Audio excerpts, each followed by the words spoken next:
Bonjour à tous. Non, mais vous pouvez me répondre. Je disais bonsoir à tous. Bonsoir. Je suis touché d'avoir entendu des témoignages déjà. C'est vraiment très fort ce que la parole de Dieu en elle-même peut faire. Vous avez remarqué qu'à tous nos cultes, je pense que peut-être depuis la rentrée, il y a peut-être un culte où il n'y a pas eu un témoignage, mais nous avons décidé qu'à tous nos cultes, il y aurait des témoignages, au moins un témoignage. Est-ce que vous savez pourquoi ? En fait, je vous pose la question parce que c'est le sujet de mon partage ce soir. La puissance du témoignage, la force du témoignage. Nous sommes dans une saison où on parle de in et out, qui veut dire simplement nous venons vers Jésus, on le rencontre, on le goûte, et puis il nous envoie vers les autres rendre témoignage de ce que nous avons vécu. C'est de ça dont il s'agit. Et je veux m'arrêter pour nous dire tellement c'est important de témoigner. Le nombre de gens, quand on entend ça, qui attendent, qui nous attendent. Et en fait, pour moi, quand on témoigne, on donne l'occasion à d'autres, lorsque c'est bien fait, de pouvoir participer à la même chose que nous. Quand tu dis comment tu as rencontré Jésus, que tu as crié, tu as fait ceci, puis tes émotions étaient là, puis en même temps il t'a parlé, il t'a touché, puis tu dis « Ah bon ?» Quelqu'un l'entend, il dit « Ah bon, donc c'est possible ?» Ça ouvre la porte et la possibilité à quelqu'un qui est dans la même situation que toi, ou qu'en décrivant ce que tu as vécu, il dit mais c'est moi. Je suis en train de vivre ça. Donc je peux aussi faire appel à Jésus de la même manière. Du coup, il faut soigner et préparer la manière dont on présente nos témoignages. Pour qu'il y ait tous les éléments pour quelqu'un qui ressemble et qui est en train de vivre ce que tu vis, de lui dire mais c'est possible. Dieu veut se servir de nous comme des témoins de ce que nous avons vécu quand nous venons à lui, dans le in, on vient dans sa maison, on le rencontre, on vit un moment d'intimité, on est touché, on est bouleversé, on est heureux, et il nous demande d'aller après avoir vécu quelque chose avec lui. Parce que sinon, on témoignera de quelque chose qui n'aura pas d'impact. Mais si tu l'as vécu, d'autres vont pouvoir le vivre. C'est là notre mission. Alors, on va commencer par quoi ? Par un Amen. Et c'est Alfred qui nous rend ce témoignage, juste avant que je continue de prêcher. Merci de l'accueillir, s'il vous plaît.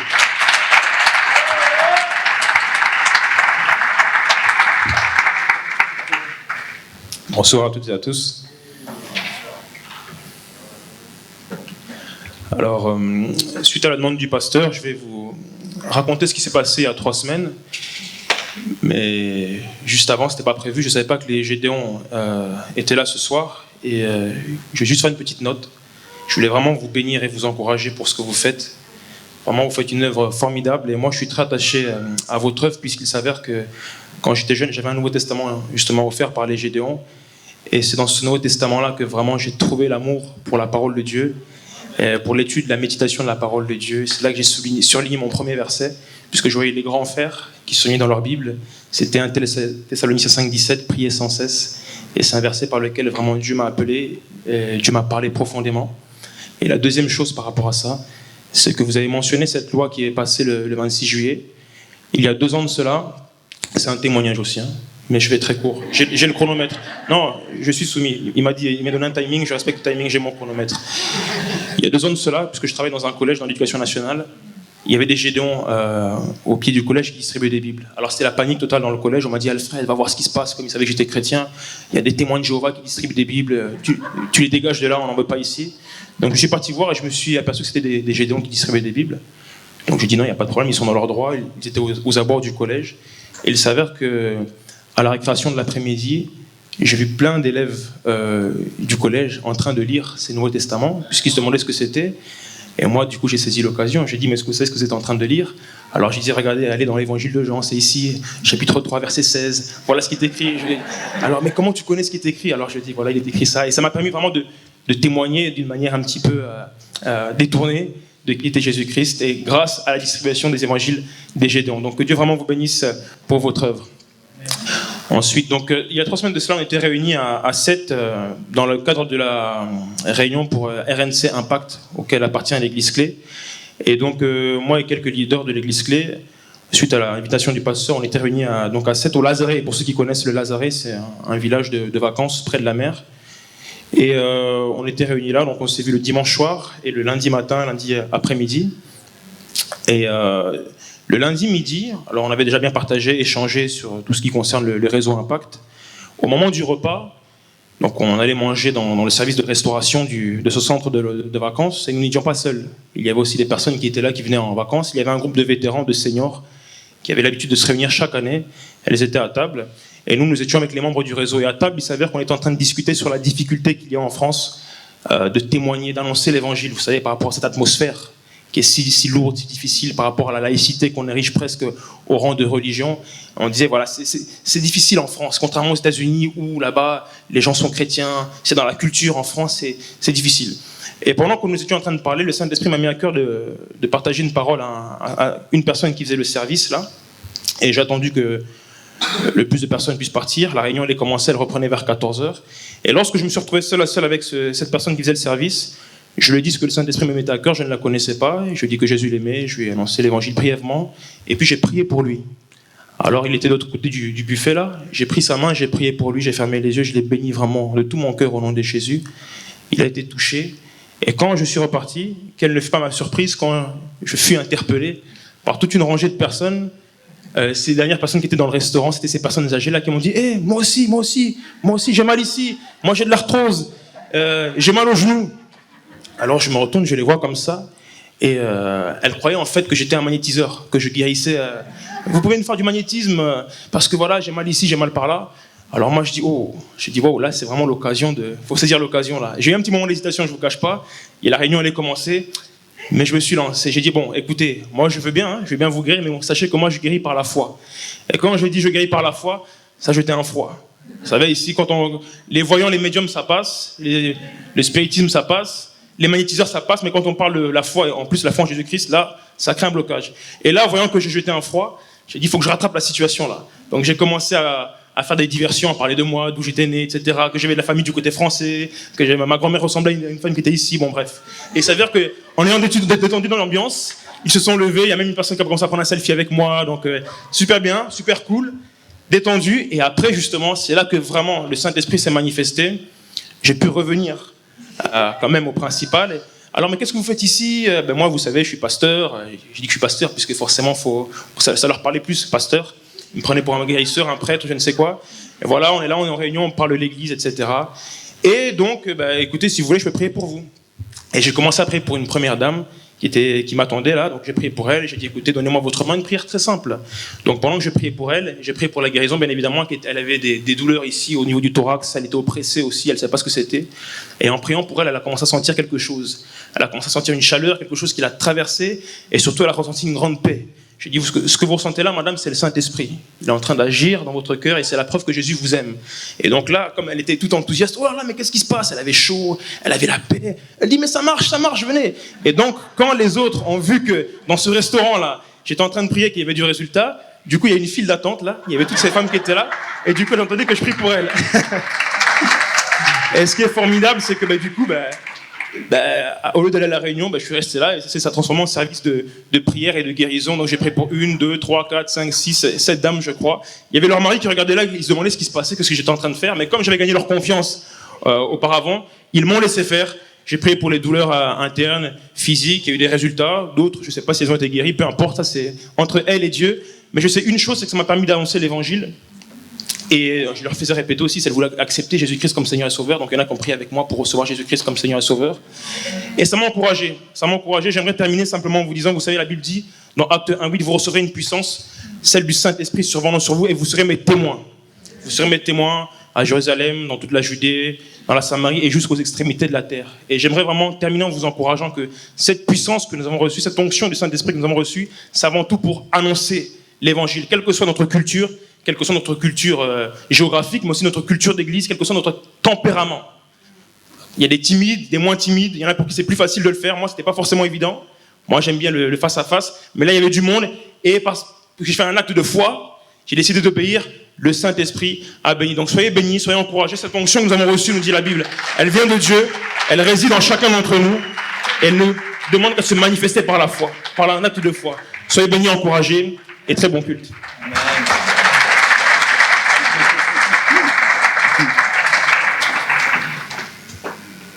Wow.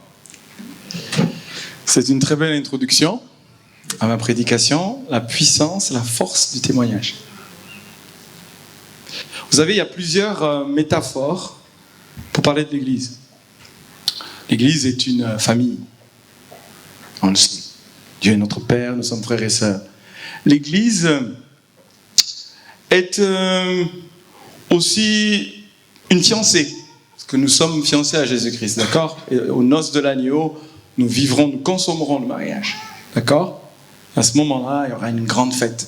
Il y a une symbolique forte de la Bible à ce niveau-là. Nous sommes aussi une école, parce que nous devons enseigner. Il y a des maîtres, il y a des disciples, et nous devons enseigner ce que Jésus nous a prescrit. L'Église est une école.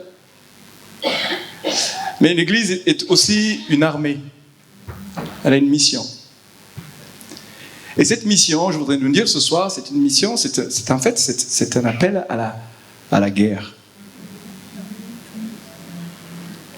L'une des vocations de l'Église, c'est de déclarer quelque chose.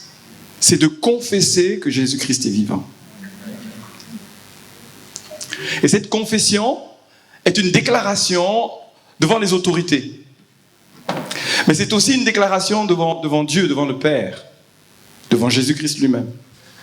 Et cette déclaration a un enjeu hautement spirituel, grandement spirituel. Et curieusement, par notre bouche, le Seigneur a placé des choses extraordinaires. La parole qui sort de notre bouche, elle est vraiment puissante. Et je voudrais nous ramener à un texte où Jésus pose la question à ses disciples en disant « Mais qu'est-ce que les gens disent que je suis ?» Et ils répondent. Et à un moment donné, Jésus, qui manifestement n'avait pas dit à ses disciples qui il était. Parce que ça faisait quelques années quand même qu'ils étaient ensemble. D'accord ? On est dans Matthieu 16. Et Jésus leur demande « Mais qu'est-ce que vous dites que je suis ?» Et puis, il y en a un qui se lève, et c'est souvent c'est le même. Pierre se lève et dit « Tu es le Christ, le Fils du Dieu vivant. » Et Jésus lui dit, tu sais quoi, ce que tu viens de dire, tu ne l'as pas juste su par ton intelligence, une déduction, quoique quand on lit la parole, on se dit, c'est tellement évident, mais Jésus lui dit, c'est une révélation. D'accord ? Et écoutez bien ceci, Jésus dit, tu es Pierre, si toi tu déclares qui je suis, moi je dis qui tu es. Il s'appelait Céphas, mais il dit, toi tu es Pierre, et sur cette pierre, je bâtirai mon église. Mais il ne parlait pas de son nom. On a une confusion en français dans la traduction, d'accord ? Il s'agit de la révélation qu'il vient d'avoir. Sur la révélation que tu viens d'avoir, que je suis le Christ, et que tu as déclaré, que tu as confessé, que tu as proclamé, sur cette révélation, je bâtirai mon église. Il dit, je construirai mon église. Et curieusement, cette église n'est pas bâtie sur un fondement comme ça physique. C'est un fondement spirituel, un fondement qui est basé sur la parole, sur une révélation que tu confesses. Parce que tu confesses qu'il est le Christ, Jésus dit, je bâtis mon église. En fait, à chaque fois que nous confessons, tu es le Christ, tu es le Fils du Dieu vivant, quand dans nos vies, il y a une proclamation de foi qui vient d'une révélation de qui il est, vous savez ce qui se passe ? Jésus bâtit son église. Parce que c'est sur ce fondement-là, sur cette révélation-là, et qu'on doit dire devant lui. C'est comme si ce soir, Jésus pouvait se présenter devant les uns et les autres. Mais qu'est-ce que tu dis de moi ? Qu'est-ce que tu dis de moi ? En fait, je crois que Jésus aime bien poser cette question pour savoir finalement quelle révélation tu as de lui. Quelle révélation ? Quelle connaissance, quelle conviction profonde. Et du cœur, de l'esprit de Pierre, il y a un cri qui jaillit. Moi, je crois qu'il n'a pas juste dit « Tu es le Christ, le Fils du Dieu vivant. » Waouh ! L'Esprit de Dieu le saisit, je le pense, je le crois. Et il déclare par la foi. Quand nous le faisons, il y a un fondement spirituel sur lequel il dit « Je bâtis mon église. » Et partout où une église se lève pour confesser, déclarer « Tu es le Christ, le Fils du Dieu vivant. » Le dire devant Dieu, le dire devant Jésus, le dire entre nous, d'accord ? Le dire devant les démons, devant les autorités. connaître cette sagesse infiniment variée par la proclamation, la confession. Nous disons la même chose que Pierre à ce moment-là. Tu es le Christ. À chaque fois que nous le faisons, vous savez ce qui se produit?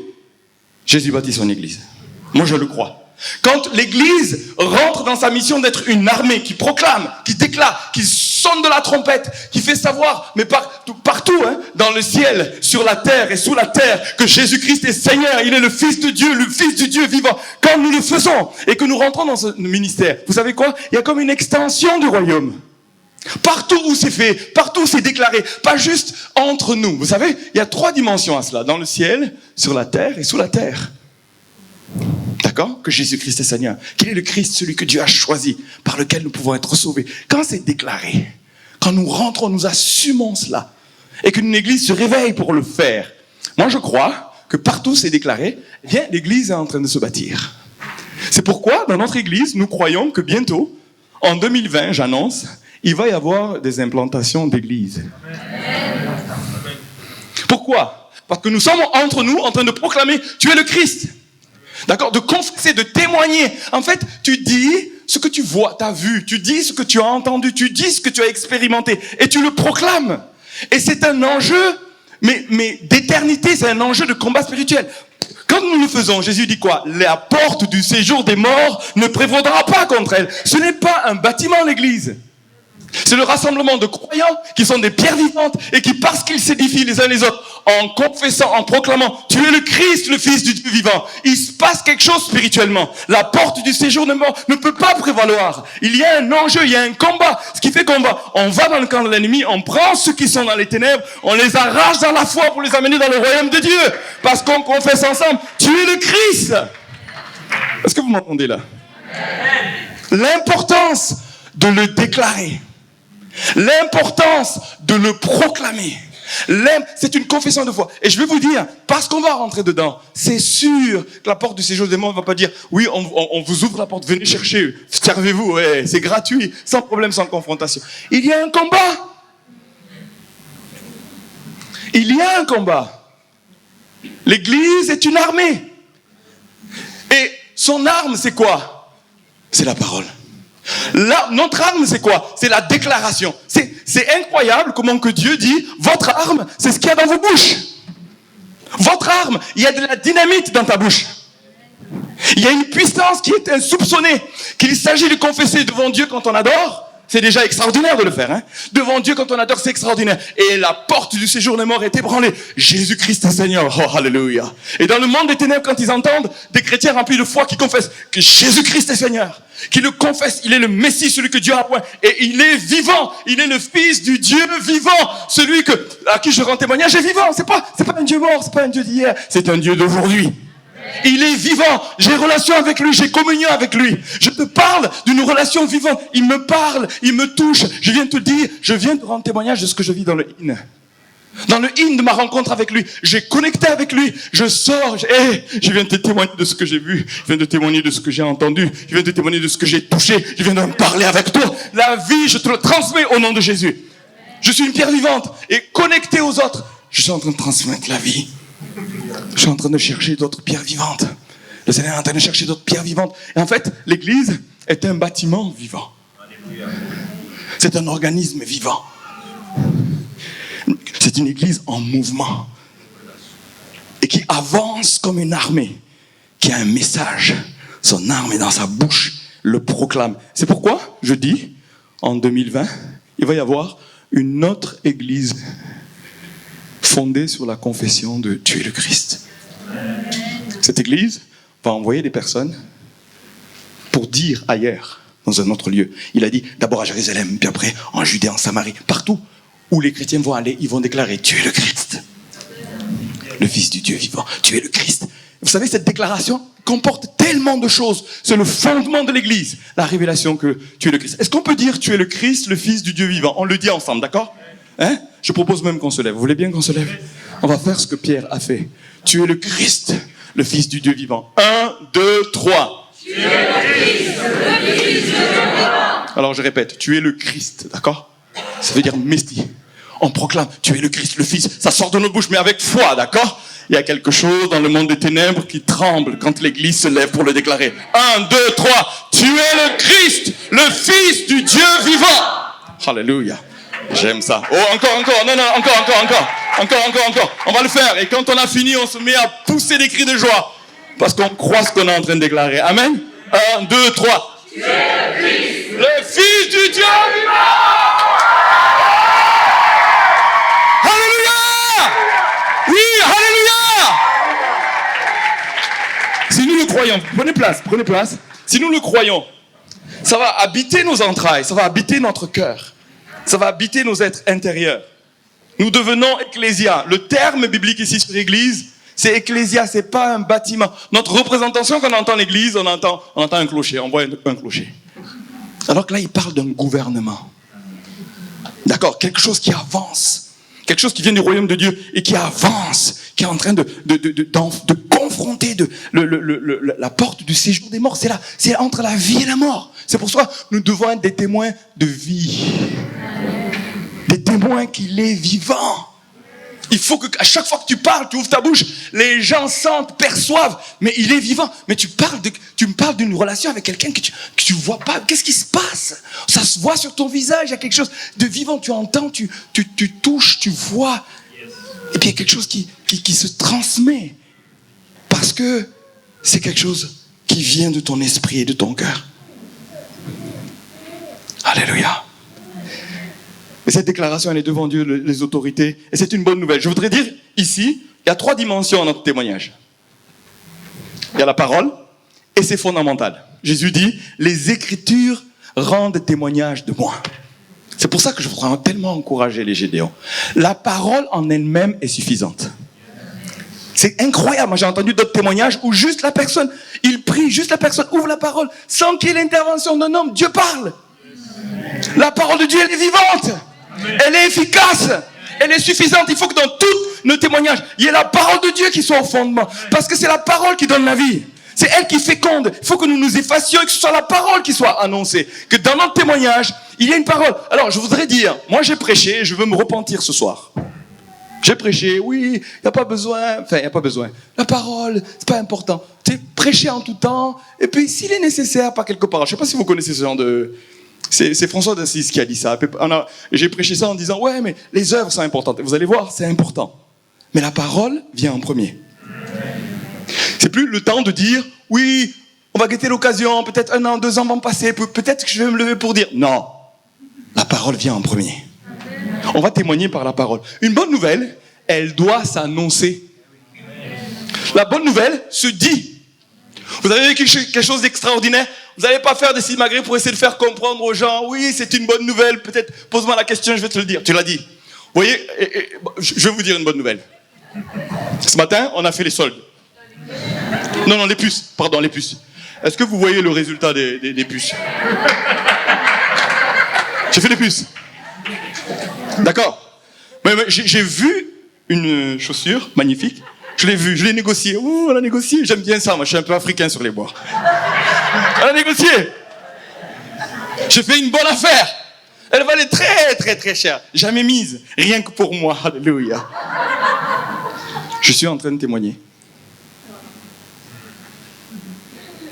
Je suis en train de vous témoigner une bonne nouvelle. On fait des affaires aux puces. Alléluia. Et vous avez la preuve.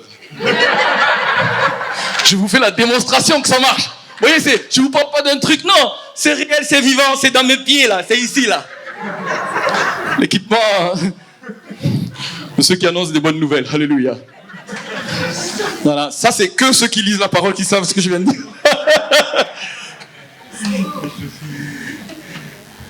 Je viens de vous témoigner une expérience que j'ai vécue qui me réjouit. J'aime faire des bonnes affaires.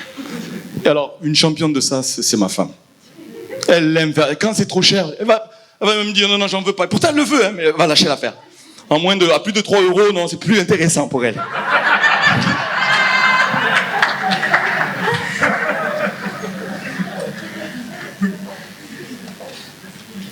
Voici ce que nous dit la parole. On est dans Acte 4, verset 33. C'est extraordinaire. Les apôtres rendaient avec beaucoup de force témoignage de la résurrection du Seigneur Jésus. Voilà notre appel, voilà notre destinée. Rendre avec beaucoup de force témoignage. C'est pas juste rendre témoignage, mais le faire avec beaucoup de force. Ça veut dire que ça avait un impact extraordinaire. Et quand ils ont voulu remplacer Judas, ils ont dit, il en faut un qui soit témoin de la résurrection. Il nous faut en trouver un qui soit témoin. C'est-à-dire qu'il l'ait entendu, qu'il l'ait vu vivant.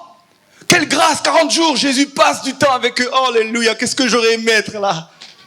Vous savez, c'est pas juste le Jésus avant la résurrection, c'est le Jésus après la résurrection, 40 jours. Et ils disent, les 12 là, qui ont cette mission de témoigner, ils sont témoins de la résurrection. Je vais insister, témoins de la résurrection. On n'est pas témoins d'autre chose. On doit pouvoir dire, je te parle d'un Dieu vivant. Que dans tous les témoignages, on dit, je te parle d'un Dieu vivant. Celui que je t'annonce, ouais, il m'habite. Et vous savez, on peut le dire comme ça, là, avec des mots. Mais les gens le perçoivent. Quand il y a la vie, les gens le perçoivent. Et présenter Jésus vivant. C'est très, très important. Et curieusement, il y a une association dans le Nouveau Testament. Si vous relisez les Actes, je vous engage à relire les Actes, vous allez voir, c'est toujours en rapport avec la résurrection. Toujours. Et j'insiste, je vais même donner mon propre témoignage courtement pour dire à un moment donné, je rencontre un Dieu vivant. Et il faut te préparer à témoigner et à chaque fois de placer le Dieu vivant dedans. Je me suis converti, j'avais 14 ans. Et on vivait dans un quartier difficile. J'étais sans mes parents qui m'avaient envoyé 4 ans avant faire mes études ici. Et je commençais à filer du mauvais coton avec un sens de manque de repères. Je n'avais pas mon père, là. Je manquais de repères. D'accord? Et je commençais à filer vraiment du mauvais coton. Et puis, à un moment donné, mon père vient nous voir. Le Dieu le touche dans sa santé. Je fais l'histoire courte. Je me retrouve dans un camp d'ados et de jeunes. Et ils vivent quelque chose avec Dieu. C'est des chrétiens. Et au bout d'une semaine, je suis touché, bouleversé. Et à un moment donné, j'ai tellement soif de lui, je le cherche. Dans une réunion supplémentaire. On dit, ceux qui veulent aller plus loin, ceux qui ont soif d'autre chose, une réunion supplémentaire. Et là, je cherche Dieu. Et je suis pas chrétien du tout. Je cherche Dieu parce que j'ai senti la vie dans les autres ados. La vie était là. J'ai dit, je veux ça. Ça, je le veux. Ça se trouve où? On me dit, c'est la réunion là-bas. J'y suis allé.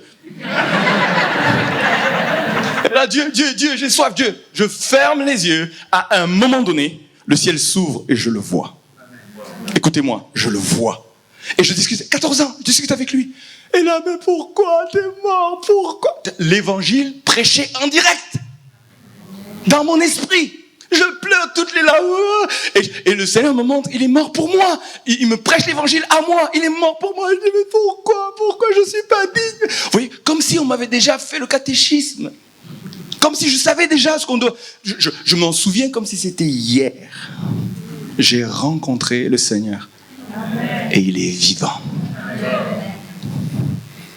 Je rentre chez moi. Ça, c'est le après. Je vous ai fait le avant. Je vous ai décrit avec force ce qui s'est passé quand je l'ai rencontré. Je rentre chez moi. Je suis bouleversé. Et il n'y a rien qui se passe.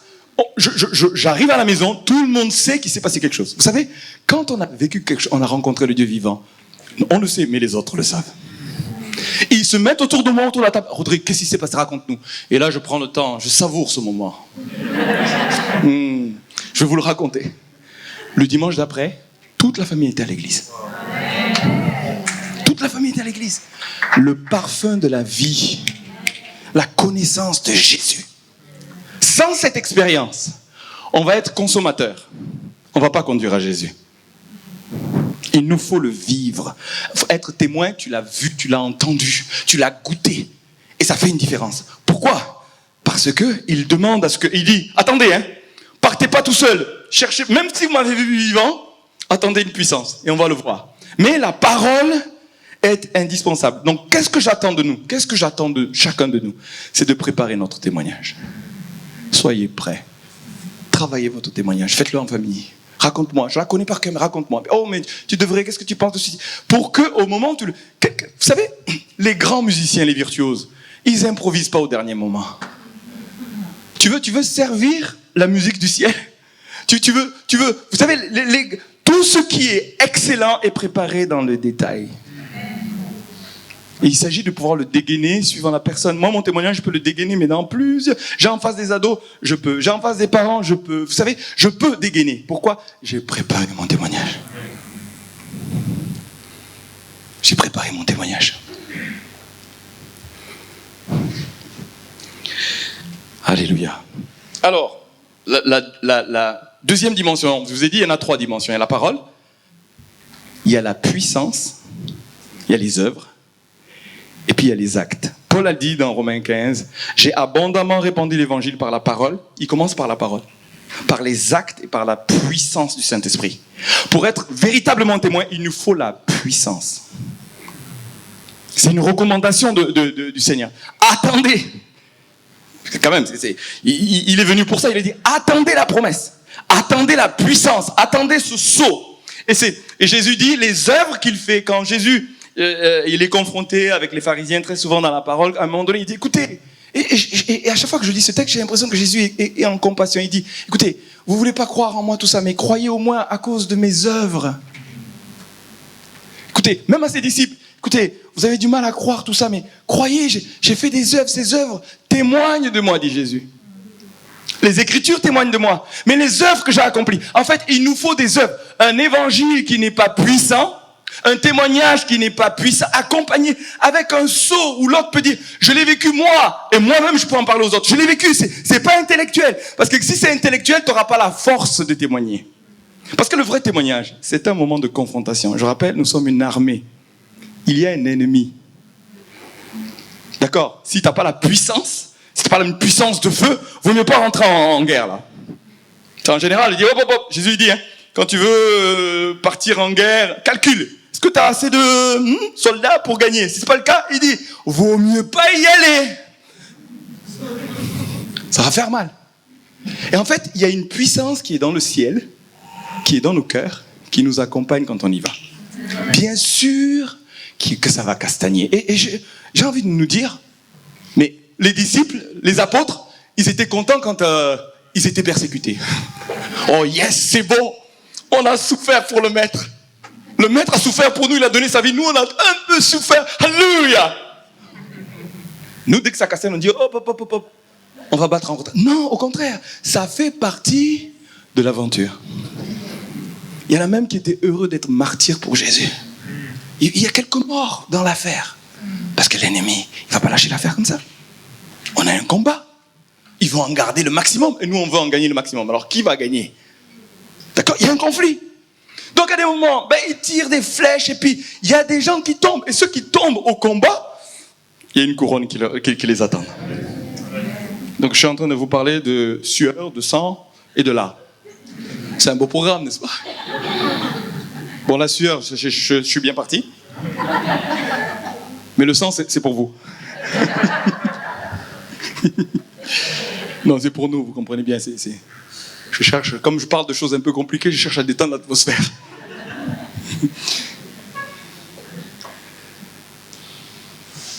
La puissance, c'est pas pour nous faire du bien.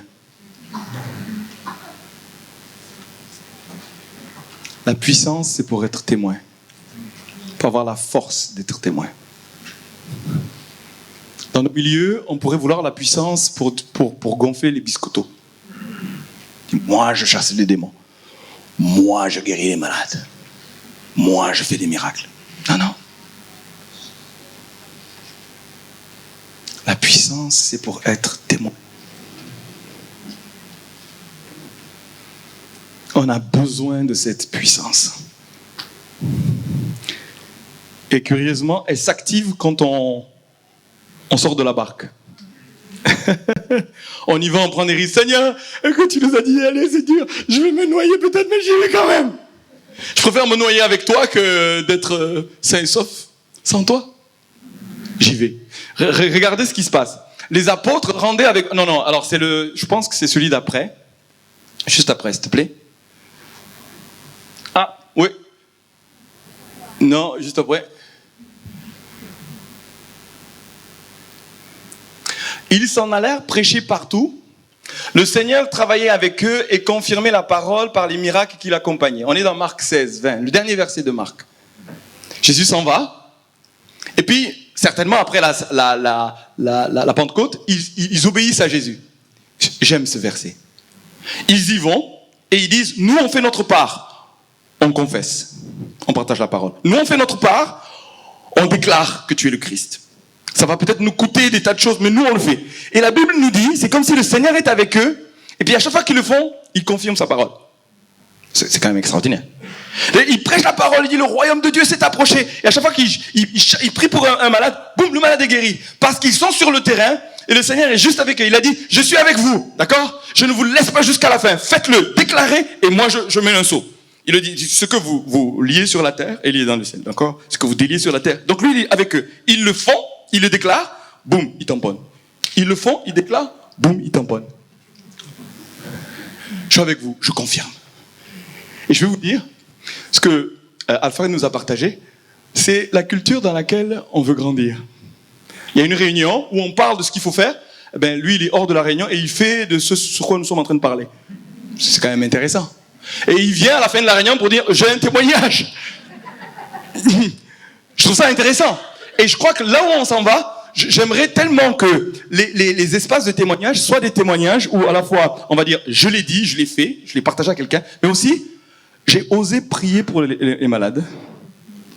Et j'ai beaucoup aimé la dernière fois, Olivier, il prie tous les jours pour ça, puis il se retrouve à la gare de Nîmes, il a essayé, et puis ça n'a pas marché. J'ai trop aimé ça. Parce que c'est exactement ce dans quoi on s'en va. Parce que, ok, on peut raconter toujours ce qui marche, mais on peut aussi raconter ce qui ne marche pas. Parce que la pression, elle n'est pas sur nous, elle est sur lui. Il a dit d'y aller. Nous, on y va. On fait ce qu'on a à faire. Et lui, il fait ce qu'il a à faire. Peut-être même ça ne correspond pas à nos schémas. On aimerait un scénario hollywoodien où tout toujours finit bien. Vous avez remarqué que les scénarios français, souvent à la fin, ça finit pas bien. J'ai réussi, c'est français, mais ça finit pas bien. Oh mince, je m'étais habitué à ce que... Oh, il y a un happy end.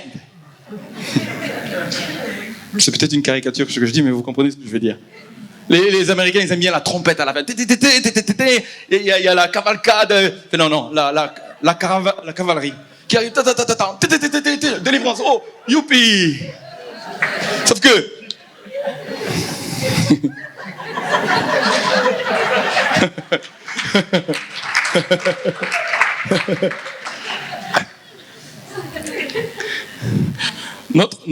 Notre conception de l'évangile est vraiment tronquée. Je relis Thessaloniciens en ce moment. Paul, quand il écrit aux Thessaloniciens, il dit, mais ok, en fait, c'est par beaucoup de tribulations que Dieu a voulu que nous recevions. Vous souffrez beaucoup, oui, ça fait partie du plan de Dieu. Waouh! Vous souffrez, c'est dur, vous êtes au fond là. Et là, je viens d'apprendre que vous tenez ferme, c'est dur, vous tenez ferme. Mais c'est là la volonté de Dieu pour vous. Je dis, mais quel est l'évangile? Cet évangile-là, c'est celui que vous connaissez, vous? C'est-à-dire que dès que Jésus ne nous bénit pas et ça ne va pas, Dieu m'a abandonné. Mais il nous forme pour être en capacité de traverser et d'être des martyrs. En fait, les vrais témoins du Nouveau Testament, c'est les martyrs. Les martyrs. Et pour être martyr, il faut la puissance.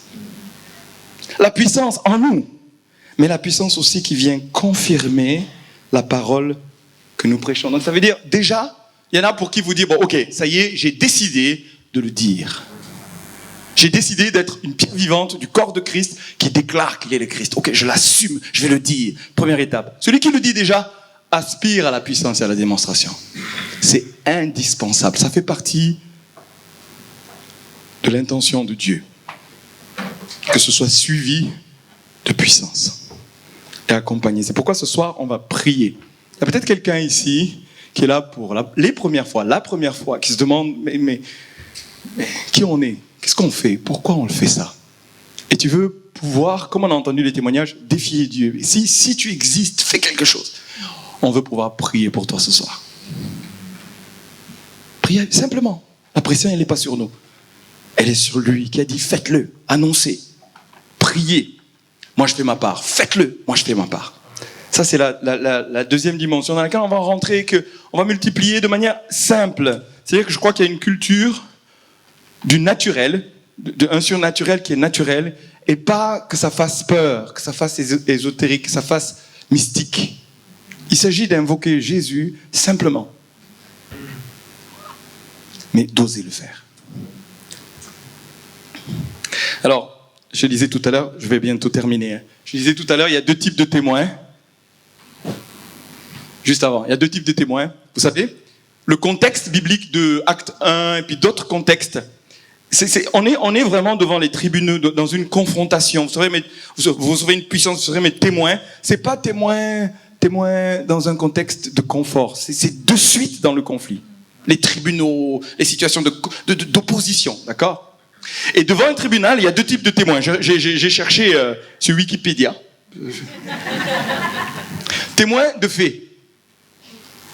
C'est-à-dire, celui qui va témoigner, il va dire, écoutez, moi, je viens vous dire ce que j'ai vu et ce que j'ai entendu.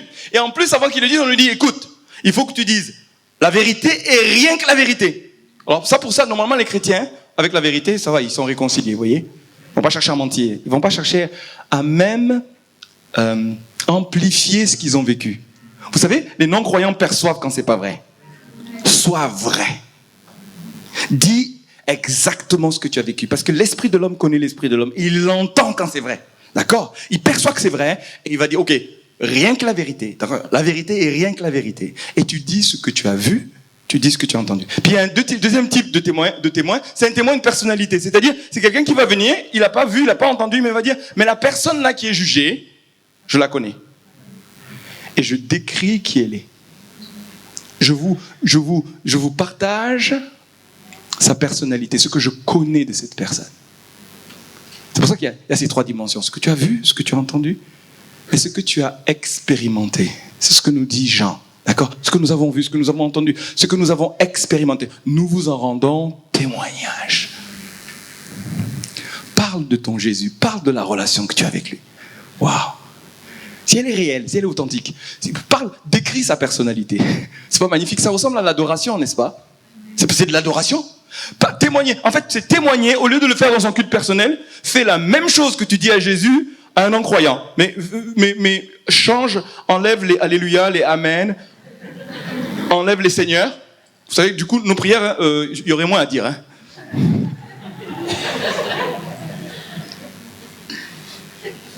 Enlève ça et dis la même chose à un non-croyant. Mon Jésus, ce que je vis avec lui, il est vivant dans mon cœur, c'est réel. Et c'est pas mystique. Des gens bien dans cette vie-là sur terre, mais qui sont en capacité d'être témoins de personnalité. Témoins de la personnalité de Jésus. C'est magnifique.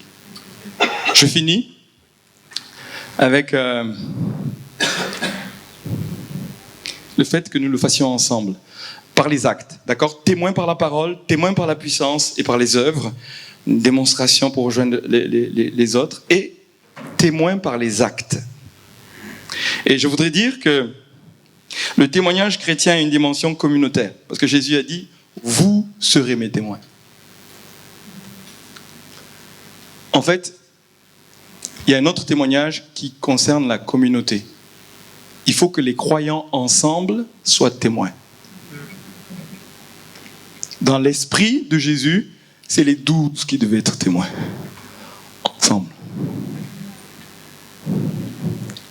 C'est pour ça qu'il nous est dit, à ceci tous connaîtront que vous êtes mes disciples si vous avez de l'amour les uns pour les autres. C'est toujours les uns pour les autres. Il faut un groupe qui vive le rêve de Jésus, qui arrive à s'aimer, pour que le monde ait un témoignage concret.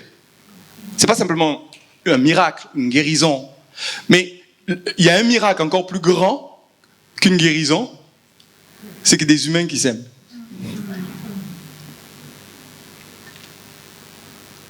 Le témoignage de ce que nous vivons ensemble. Est-ce que nous vivons ce que Jésus nous a prescrit ? Est-ce que nous nous aimons les uns les autres ? Et là, disons qu'il y a un peu de travail.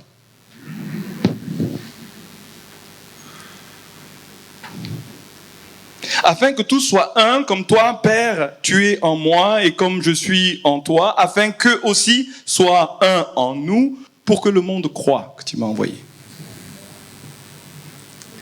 il y a une dimension à notre témoignage qui passe par le nous. Est-ce que nous le croyons, nous avons une relation qui nous transforme suffisamment pour réussir à nous aimer? Vous savez, moi je crois que l'église primitive qu'on aime tant, pour la puissance, nous charismatiques et pentecôtisants, son témoignage était puissant plus par leur amour que par la puissance et la guérison. Ce texte de Acte 4, donc j'ai lu tout à l'heure, il rendait avec beaucoup de force témoignage. Juste avant, il est dit qu'ils avaient tout mis en commun. Aimez-vous les uns les autres, le premier des commandements le plus important, ils l'ont pratiqué. Et en le pratiquant, avec un amour puissant, c'est devenu une démonstration qu'il est vivant. Que c'est la vérité ce qu'il a dit, et que l'amour était une vraie clé, que ça venait du ciel, et c'était agapé, et que c'était extraordinaire. Ils l'ont pratiqué à tel point qu'ils ont mis leur argent ensemble. Oh Jésus-Christ. Bon, ça peut arriver en Israël, mais en France. Des croyants qui s'aiment tellement, qui sont comme un. Ils ont tout mis en comme un. Et cette incarnation de l'évangile, de la bonne nouvelle, du royaume qui vient, qui transforme les vies, en capacité de toucher même notre rapport à la propriété, ouh, j'ai dit un gros mot là. La propriété, ça, c'est à moi.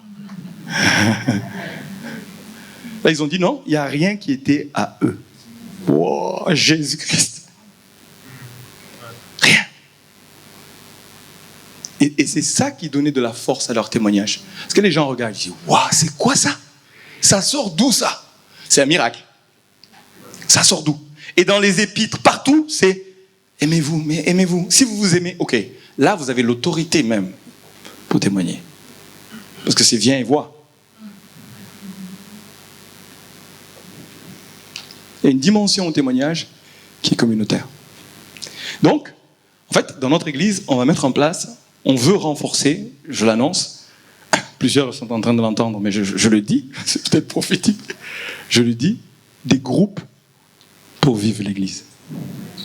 Notre église peut vivre des cultes, et c'est super, et franchement, c'est important, mais ce qui est pour moi de plus important, c'est ce qui se passe dans les groupes, où des non-croyants peuvent nous voir vivre ensemble.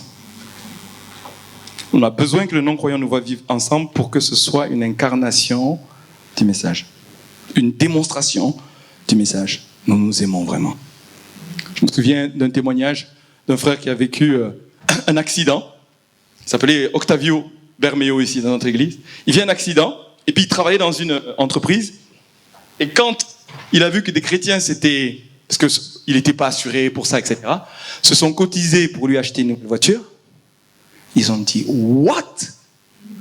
Quoi? C'est qui? Ça sort d'où ?» Vous voyez, le choc du témoignage de croyants solidaires qui ont décidé de se mobiliser. Et on ne le fait pas pour le témoignage, on le fait parce que nos cœurs sont touchés, et qu'il y a une vraie solidarité. Et la solidarité dans ce monde, dans cette France, mais alors, comprenez-moi, moi je suis très heureux. Si vous saviez, quand à chaque fois les grèves et tout ça, je dis, les gens ne savent pas le privilège qu'ils ont de vivre en France. Franchement, il faut bouger un peu. Allez en Afrique. D'accord? Et je dis pas ça, moi c'est pas politique ce que je suis en train de dire. Mais par contre, tellement individualiste sur nos droits, sur nos acquis sociaux et tout le reste. Quand l'évangile vient et que ça touche ça, et que ça nous rend capables d'être solidaires, ça fait une différence. J'ai fini. Mets-moi la dernière slide, s'il te plaît. Voici ce que je nous propose, de préparer notre témoignage avant, pendant, après, pour permettre aux gens d'entendre, partageant la bonne nouvelle, racontant la grande histoire. On en a déjà parlé, on y reviendra. Invitons parmi nos oikos, c'est-à-dire les personnes que Dieu nous a données. Nous avons invité, j'ai invité ma conseillère financière à venir au concert de gospel. Mais il faut dire, elle m'a dit, j'adore le gospel. La prochaine fois qu'il y a un concert, je veux être là. J'ai dit, oui chef. Donc j'ai envoyé un mail, j'ai dit que le prochain, c'est là samedi ou sinon dimanche. Et je crois qu'elle va venir. C'est une invitation. Je crois qu'elle a soif, il y a quelque chose. Du coup, faisons notre part. Faisons notre part. Invitons. J'ai ici un flyer d'invitation pour le concert. Ce que vous pouvez faire, c'est un point de contact. C'est pas forcément pour que la personne vienne physiquement. Si même elle peut pas venir, vous avez eu une occasion de lui partager quelque chose de votre vie. Vous savez, ce concert, moi en tout cas, vous voyez, et ça peut déclencher les choses. Et en 30 secondes, vous pouvez semer quelque chose. Donc, on imprime ça, pas juste pour inviter, on imprime ça pour un contact physique avec quelqu'un. Tiens, j'ai pensé à toi. La personne va se mettre à regarder. Et vous avez une fenêtre de... J'ai 30 secondes pour vous dire une bonne nouvelle. Et toutes ces occasions participent. Et je voudrais rajouter ici, Dieu agit, on le dit. Et dans notre église, il y a une adresse mail, témoignage avec s@égliseclé.fr, où vous pouvez rendre témoignage. Ça peut être votre conversion, quelque chose que vous avez vécu, une provision de Dieu. À chaque fois, il faut qu'il y ait un parfum de vie. On témoigne que Jésus est vivant aujourd'hui. On témoigne que Jésus... Et on l'écrit, et on le dit, et on le proclame. En le faisant, nous sommes en train de permettre au Seigneur de bâtir son église. Parce que c'est sur la base de notre confession de foi. Vous pouvez aussi rejoindre les Gédéons et toutes les initiatives de prière dans la rue. Il y a des choses qui se font dans notre église. Il y en a pour tous les goûts.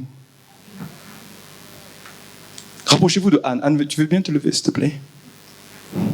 Anne est responsable de toutes les initiatives d'évangélisation. Merci. D'évangélisation, de partage de notre foi. Il y en a pour tous les goûts. On peut avoir un groupe de découverte, un support pour partager notre foi avec des gens qui ont soif autour de nous. Soyons l'Église en confessant notre foi.